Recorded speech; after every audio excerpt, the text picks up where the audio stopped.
London Reels, Way Better Idea, sponsored by Xbrain.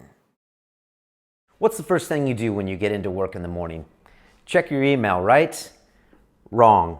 I took a tip from Tim Ferriss, former guest on London Reel, and I'm now following the information diet.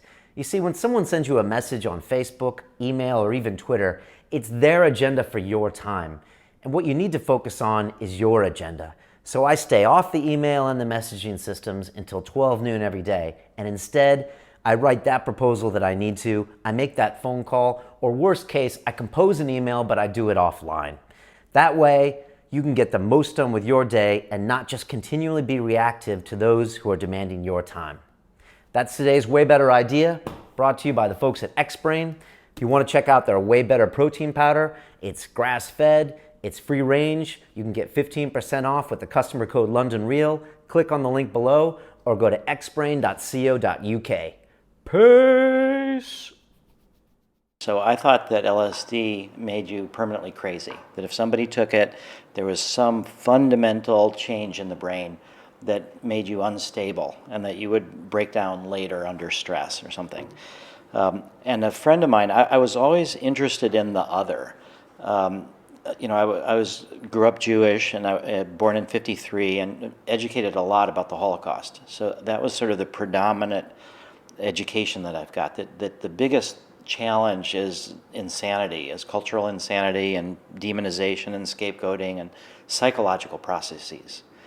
And that's what I was interested in trying to study. And so I was also studying the Russians because I grew up at a time when there was the Cold War and we were educated about, duck and cover under your desk in school to survive nuclear annihilation. And so the whole world felt imperiled, and by our intellectual advancement, but our emotional and spiritual immaturity, both as individuals and as a culture. So I happened to be studying Russian, and a friend of mine in the Russian class gave me a copy of a book and said I should read it. And I read it and I loved it. It was One Flew Over the Cuckoo's Nest by Ken Kesey. And then after I handed it back to him, he said, "Do you realize that this person wrote some of this book under the influence of LSD?" And I was like, no possible way. And he said, yeah, it's true. And that started changing my attitudes. Like, how could it make you crazy if it could make you so creative also? Then This is mid-60s. this is actually this was 1970. Okay. Yeah. So then I was confronted with the draft in the Vietnam War. So I was the last year of the lottery to go to war. And I felt like here was my own country. It was sort of demonizing what I saw was a civil war and portraying this corrupt government as something that we had to support. And so I was reading a lot of Martin Luther King and Tolstoy and others about civil disobedience and nonviolence. And so I decided to become a draft resistor. And I anticipated going to jail. I didn't want to run to Canada, and I didn't want to ask the draft board to call me a conscientious objector, because I feel like sometimes in self-defense, violence can be appropriate.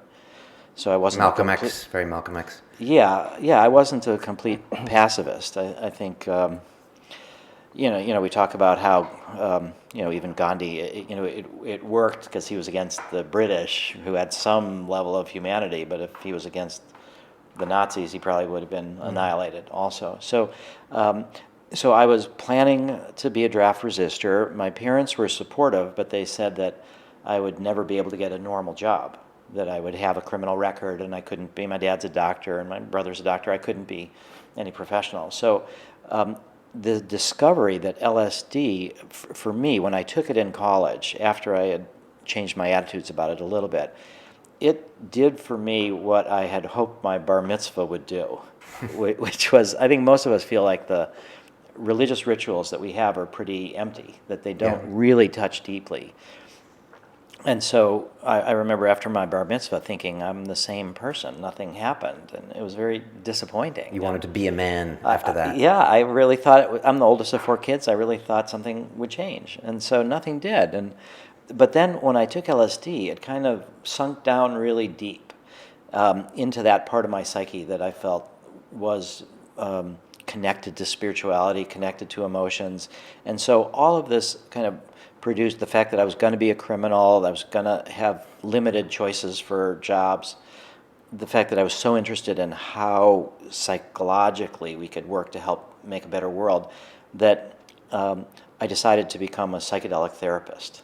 So at age 18, I decided to be an underground psychedelic therapist because you wouldn't need a license.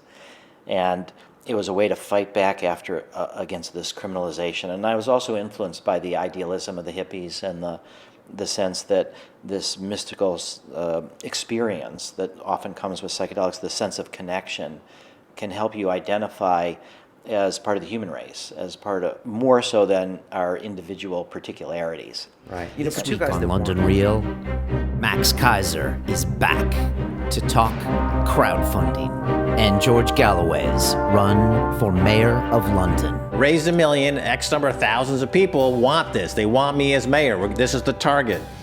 And either it's yes or no. It's a binary outcome.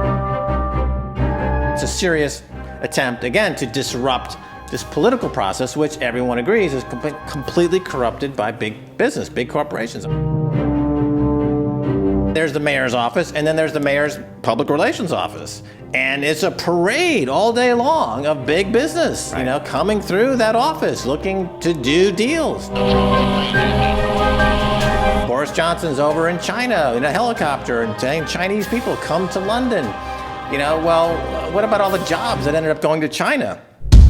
On Sunday, London Real presents Max Kaiser, crowdfunding. Let's see what the people want, not what the people are going to be sold through the corruption of the BBC.